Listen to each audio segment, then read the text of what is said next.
Well, this is the old guys, Still River Radio, though we're not really radio. Um, well, we're in the dead of winter here in Still River. The holidays are over, and people are hunkering down, even though there's no snow. And tomorrow is supposed to be like in the 50s, and it may hit 60 Sunday, but it's a little cold today. In the high 30s, low 40s, and we're getting these breaks, and so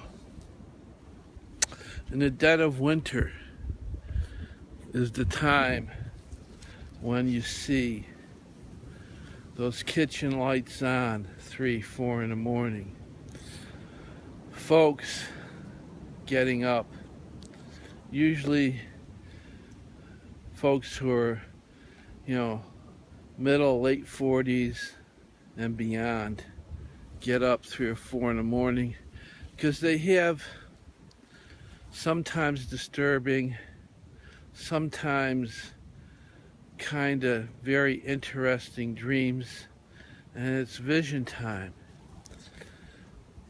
This is the time of year when a lot of new religions are born up in visions, and somewhere in upper New York State, in the cold, frozen tundra, a light goes on at 3 in the morning, a candle.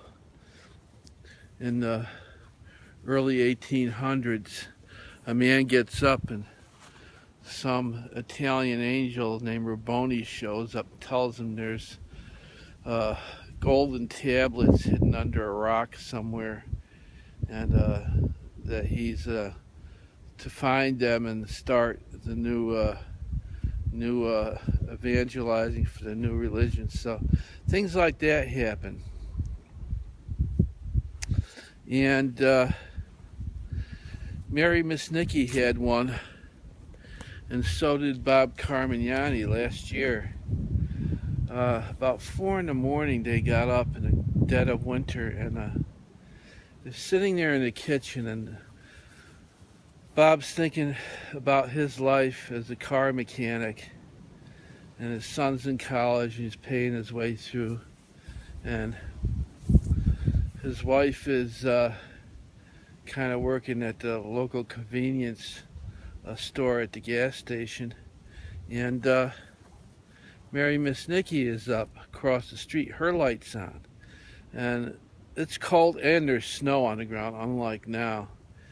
And they're sitting there, and she's thinking about her life as a librarian, reading all those books about wondrous adventures. She never did anything, and Bob never went anywhere either.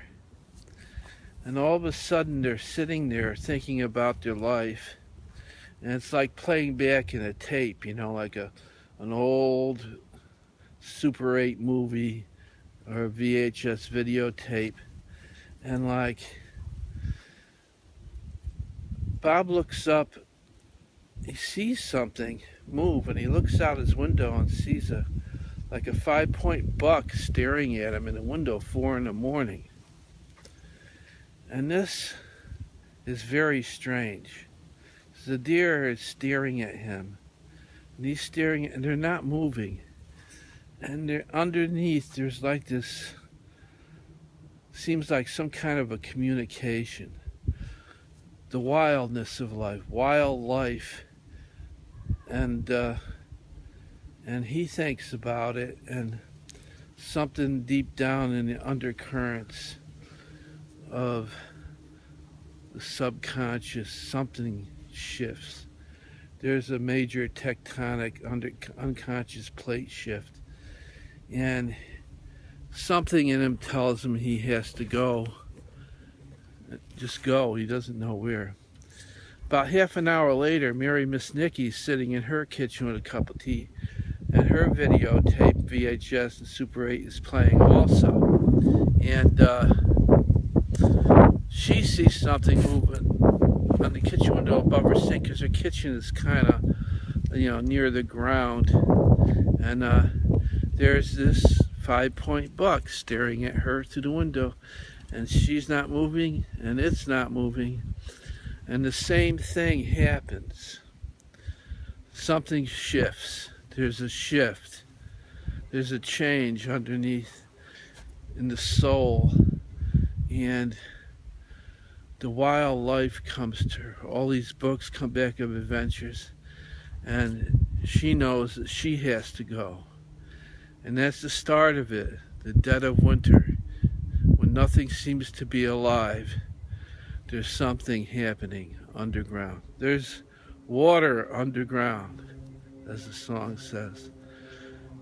There's seas under there seething with whales and porpoises and dolphins and elephants and camels and talking fish and all kinds of miraculous living things start to appear on this.